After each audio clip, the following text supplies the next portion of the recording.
Shall we go on? Yeah. It's going nowhere. I agree. What's next? Next. This is the worst we've ever had. I think the Mad visits a modern organ transplant hospital. Okay. The ideas for Mad stories come from everywhere, from Hollywood scriptwriters to a nun in Chicago, but mostly from editorial conferences.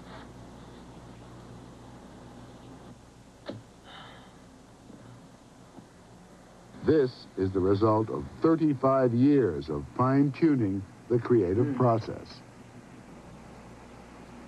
What's the title? Bill, was it a success from day one, Mad Magazine? No. I think it became successful with issue 4 when we lampooned Superman. We ran a feature called Super Duper Man. And That's hilarious. it was then. You had to be there.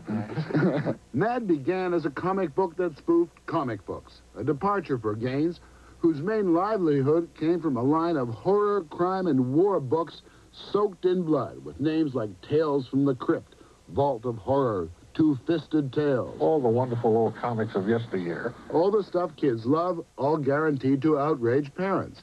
And at the time, 1954, Washington as well. My name is William Gaines. I was the first publisher in these United States to publish horror comics. I'm responsible. I started them. Gaines had his own McCarthy period. The Senate subcommittee tried to link his brand of horror with juvenile delinquency. Bill Gaines was a key witness. Do we think our children so evil, so vicious, so simple-minded, that it takes but a comic magazine story of murder to set them to murder, of robbery to set them to robbery? Shortly after, the bottom fell out of the horror comic book business. Gaines was almost wiped out.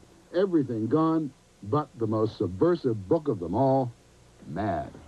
Okay, what do you hear from parents? What do they say?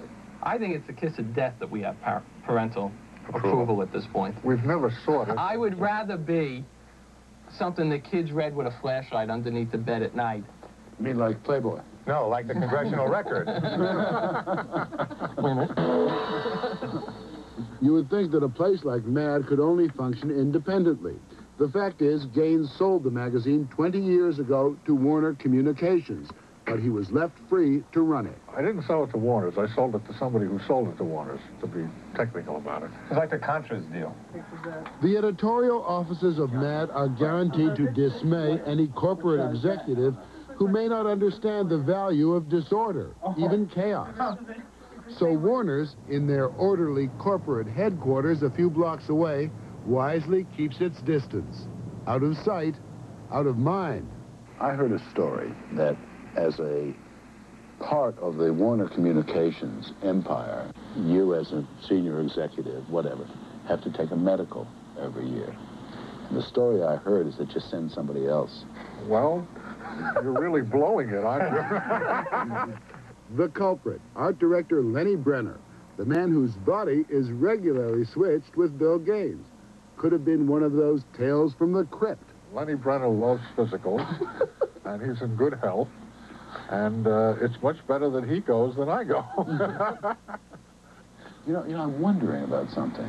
That doing this story, showing the brains behind Mad. This was the bad part. You think that kids are really going to be shocked when they look at these four faces, disappointed? Well, hopefully they don't watch 60 Minutes.